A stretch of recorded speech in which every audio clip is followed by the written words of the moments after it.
quel est le pourcentage,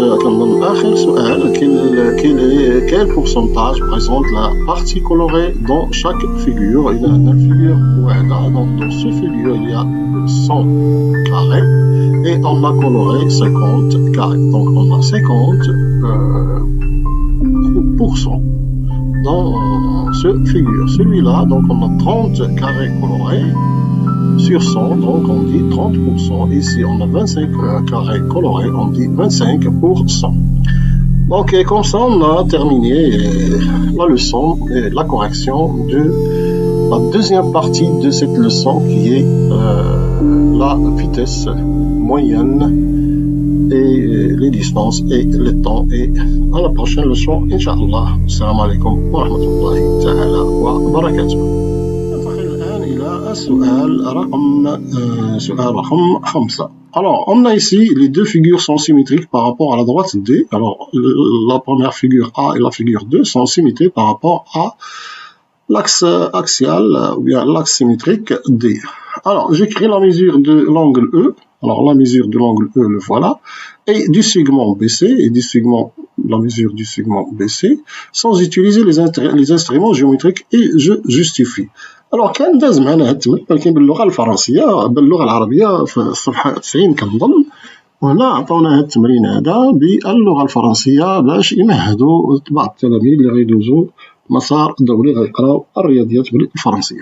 المهم، فبما ان puisqu'on a ici une symétrie, on a les deux figures sont symétriques par rapport à la symétrie axiale ici, donc les deux figures sont égaux. Les points sont égaux, les angles sont égaux, leurs mesures sont égaux.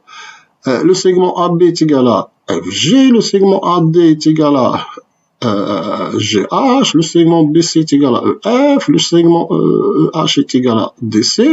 Les angles aussi sont égaux, B est égal à F, C est égal à E, A est égal à G, H est égal à D. Pourquoi? Parce qu'ils sont deux figures symétrie. La symétrie, ça veut dire qu'il y a égalité dans tout.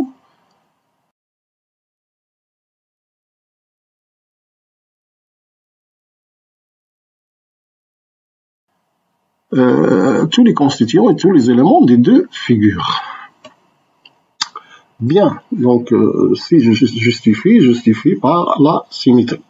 Donc, pour répondre à cette question, donc on a C, l'angle C est égal à l'angle E. L'angle C est égal à 75, donc l'angle E est égal à 75 degrés. BC ou bien AB est égal à EF, et BC est égal à EF, et EF est égal à 1,5 cm, donc BC est égal à 1,5 cm. C'est ce que nous avons mentionné ici. Alors, on va partir maintenant à l'exercice numéro 6. Je montre que les quatre périmètres P1, P2 et P3 et P4 sont égaux. Donc, il nous demande de montrer comment ces périmètres, alors le périmètre ici noir, ici violet, ici bleu, ici rouge, ils sont égaux, et je range les 4 R, A1, A2, A3 par ordre croissant, et je vais ranger, alors ces R ici, ou bien ces surfaces, ne sont pas égaux, donc je vais les ranger du plus petit au plus grand, par ordre croissant.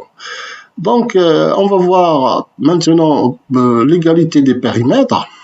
Alors, si nous prenons ce périmètre-là, alors on va prendre ce périmètre-là, on l'a vu dans la page numéro 80, je crois, oui, numéro 92, c'est le même exercice. Alors, si vous voyez, si vous constatez ici que ce périmètre est égal à quoi? Est égal à le 1 quart de ce cercle, plus le 1 quart de ce cercle, plus le 1 quart de ce cercle, plus le 1 quart de ce cercle. 1 quart plus 1 quart, c'est 1 demi, plus 1 quart, c'est 3 quarts, plus 1 quart, c'est 4 quarts, ça veut dire un cercle. Alors, les 4 quarts est égal à un cercle, ce qui veut dire que ce cercle est égal à ce cercle. La même chose pour celui-là, donc vous constatez que ce cercle lui manque 3 quarts, donc voilà le premier 1 quart, le deuxième 1 quart, le troisième 1 quart, donc on a 4 quarts, ça veut dire que ce cercle est égal à ce cercle en ce qui concerne le périmètre. Ah, donc c'est pour cette forme-là, ce périmètre-là, il lui faut deux moitiés. Donc on a deux moitiés, il lui manque il lui manque une moitié. Il lui manque une moitié. Donc un quart, voilà un quart plus un quart. Alors un quart plus un quart, c'est une moitié, plus les deux moitiés, ça donne le cercle. Donc tous ces périmètres-là, ici, et ces formes-là sont égaux. Alors pour la surface, donc on constate que cette surface est la petite, puisqu'il lui manque 4 quarts de la surface. Ici, il lui manque 3 quarts de la surface. Ici, il lui manque 2 quarts de la surface. Ici, elle est complète.